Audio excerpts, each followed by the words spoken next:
13 দিন বয়সের টাইগার মুরগির বাচ্চা, মাশাল্লাহ সাইজ অনেক সুন্দর দেখতে পারতেছেন আপনারা। পাগুলা কত মোটা মোটা। সবচাইতে বড় কথা হচ্ছে এখন পর্যন্ত একটা মুরগির বাচ্চা মারা যায় না, সবগুলোই আছে আলহামদুলিল্লাহ এবং সম্পূর্ণ সুস্থ। আর এদিকে হচ্ছে হাঁসের নতুন সেটআপ, এরা এভাবে বন্দি অবস্থাতেই থাকে কিছুদিন ধরে। তো এটা করার পিছনে বিশাল কারণ আছে। আসসালামু আলাইকুম, আশা করি সবাই অনেক ভালো আছেন। আলহামদুলিল্লাহ, আল্লাহর রহমতে আমি অনেক ভালো আছি। তো এখন হচ্ছে বিকেল টাইম, অনেকেই ফার্মি মুরগিটা দেখতে চাইছিলেন, অনেকে জিজ্ঞেস করতেছে আছে না মারা গেছে। তো আলহামদুলিল্লাহ এখন পর্যন্ত ফার্মি মুরগিটা সুস্থ আছে। আর একে খাবার দিতেছি মূলত হচ্ছে লেয়ার 1 খাবারটা, এদিকে দেখতে পারতেছেন।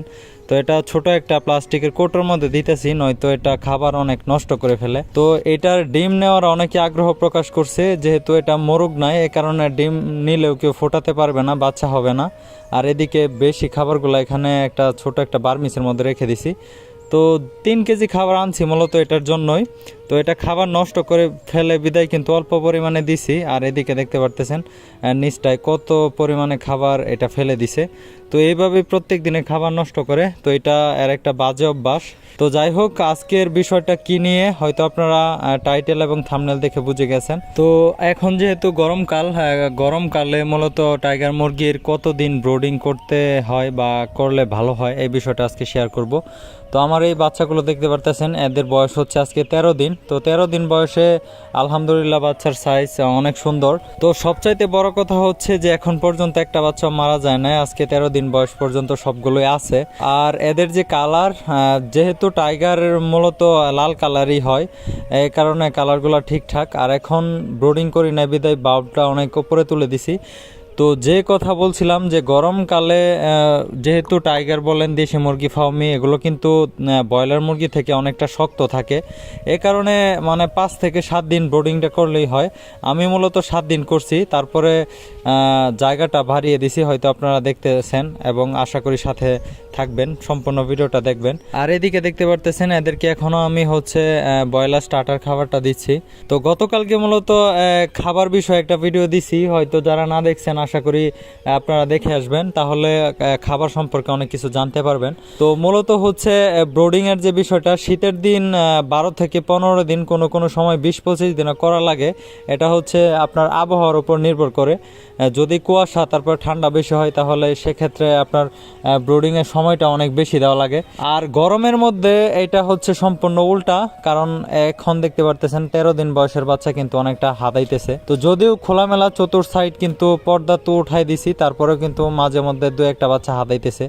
তো গরমের মধ্যে মূলত আমার মানে আমি যতটুকু বুঝি, তার ক্ষেত্রে 5 থেকে 7 দিন বোর্ডিং করলে এনাফ, এর থেকে বেশি করার প্রয়োজন নাই। তো যারা করেন, বাচ্চা যদি দেখেন যে বাচ্চা জড়ো হয়ে বসে থাকে, তারপরে মানে খাবার তুলনামূলক কম খায়, যে পরিমাণ খাবার কথা এই পরিমাণ না খায়, তাহলে অবশ্যই আপনারা 2-4 দিন বেশি করবেন, তাহলে হয়তো ঠিক হয়ে যাবে। আমার হাতে দেখতে পারতেছেন এটাই হচ্ছে 13 দিন বয়সী একটা টাইগার মুরগির বাচ্চা। তো এখানে সবগুলো টাইগার না, একটা কথা আপনাদেরকে বলে দেই, দেখতে পারতেছেন বাচ্চাটা মাশাআল্লাহ কত সুন্দর হাত থেকে চলে গেছে। তো এই কথা কি জন্য বললাম, তো এখানে যে বাচ্চাগুলো দিছে তার সাথে আমার কথা হয়েছিল। এখানে মানে 10-12টা বাচ্চা অন্য মুরগির আছে, যেরকম ধরেন পাকিস্তানি বা সোনালি এই জাতের মুরগির। তো আসলে উনি পরে দুঃখ প্রকাশ করছে, এটা মানে মিস্টেক হয়ে গেছে, যেমন এই মাঝখানের বাচ্চাটা ছোট সাইজের।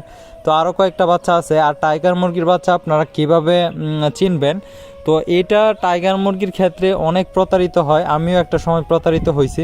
তো আমি যতটুক বুঝছি, এই 13 দিন বয়সে পর্যন্ত টাইগার মুরগি পালন করে, বা আগে হয়তো বিভিন্ন খামার গড়েও দেখছি ইউটিউব সেক্টরে আসার আগে। তো কি করে আপনারা বুঝবেন, তার সুন্দর একটা ভিডিও মানে হাতে কলমে ধরিয়ে দেখিয়ে দিব, আশা করি আপনারা দেখলে বুঝে যাবেন বিষয়টা। তো টাইগার মুরগির ক্ষেত্রে আপনাদের কি পরিমাণ প্রতারিত করে, এটা যদি এই বিষয়টা আমি একটা ভিডিও দিই তাহলে আপনারা বুঝতে পারবেন। তো এই টাইগার মুরগির বাচ্চা কিন্তু বেশি অর্ধেকটা জায়গা আমি ছেড়ে দিছি, এখানে অল্প একটু জায়গা আছে, এটা হচ্ছে চলাফেরার জন্য রাখছি। তো 2 দিন পরে আরেকটা পিজন ফক্সের একটা ভ্যাকসিন করতে হবে। তো এই ভ্যাকসিনটা করার পর সম্পূর্ণ জায়গাটা ছেড়ে দিব, তাহলে এরা একটু ভিতরে দৌড়াদৌড়ি করলেও কিন্তু খাবারটা একটু বেশি খাবে এবং এদের গ্রোথটা ভালো আসবে। তো যে কথা বলছিলাম যে একদিনের বাচ্চা টাইগার মুরগির চেনা অনেক কঠিন আসলে। যার কাছ থেকে আপনি বাচ্চা আনবেন সে যদি আপনাকে জেনে শুনে বাচ্চা না দেয় তাহলে আপনি কোনো সময় ধরতে পারবেন না।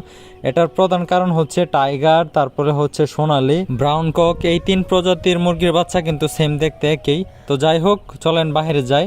আর এদিকে দেখতে পারতেছেন হাঁসের নতুন একটা সেটআপ। তো এটা কি কারণে করছি বা কেন করছি এই বিষয়টার উপর সম্পূর্ণ আরেকটা ভিডিও আপনাদেরকে দেব, তো তাহলেই হয়তো বুঝতে পারবেন। আর এদিকে হচ্ছে সামান্য খরচে জাল দিয়ে মূলত একটা এরিয়া করে দিছে, এটার ভিতরে এরা 2 দিন যাবত থাকে।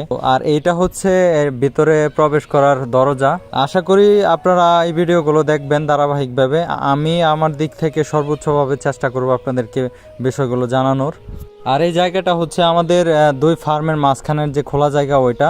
তো এইটার মধ্যে আমার পরিকল্পনা আছে সম্পূর্ণ যে দেখতে পারতেছেন এই সম্পূর্ণ জায়গাটা মূলত টাইগার মুরগির জন্য আমি চারণভূমি করে দিব, তাতে আমার খরচটা কম হবে। 2 ওই পশ্চিম সাইডের একটা বেড়া আর এই দিকের জালের একটা বেড়া দিলে কিন্তু হয়ে যাবে। হয়তো এগুলো আপনাদের সামনে তুলে ধরবো। আর এদিকে দেখতে পারতেছেন সবরি কলার একটা কলার কাঁদি বিশাল সাইজের। তো আমাদের বাড়িতে প্রচুর পরিমাণে কলা হয়, মানে মাত্রা অতিরিক্ত যেটাকে বলে। তো দেখা হচ্ছে দীর্ঘ 2 ঘন্টা পর। আর এদিকে দেখতে পারতেছেন আমাদের ফার্মের কিন্তু খাবার চলে আসছে, আসরের আজানও দিতেছে। আর আমাদের ফার্মটা যেহেতু কন্ট্রাক্ট ফার্মিং এর মধ্যে পরিচালিত হয়, তার জন্য কিন্তু খাবার ওষুধ সবকিছুই কোম্পানি থেকে সরাসরি এইভাবে দিয়ে যায়। তো এই খাবার ব্যানের মধ্যে টোটাল খাবার ধরে হচ্ছে 20 টন, এর মধ্যে 5 টন খাবার হচ্ছে আমাদের আর বাকি 15 টন অন্যান্য খামারে চলে যাবে। তো দেখতে পারতেছেন গাড়িটা হচ্ছে বিশাল বড়।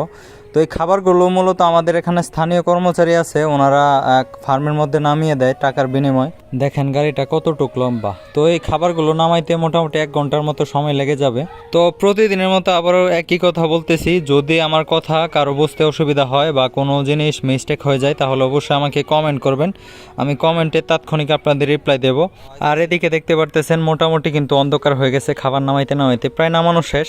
তো যাই হোক, আমিও ভিডিও একেবারে শেষ প্রান্তে চলে আসছি। যদি কথায় বা কোনো কিছুতে ভুল ত্রুটি হয় অবশ্যই ক্ষমার দৃষ্টিতে দেখবেন। ভালো থাকবেন সবাই। আসসালামু আলাইকুম, আল্লাহ হাফেজ।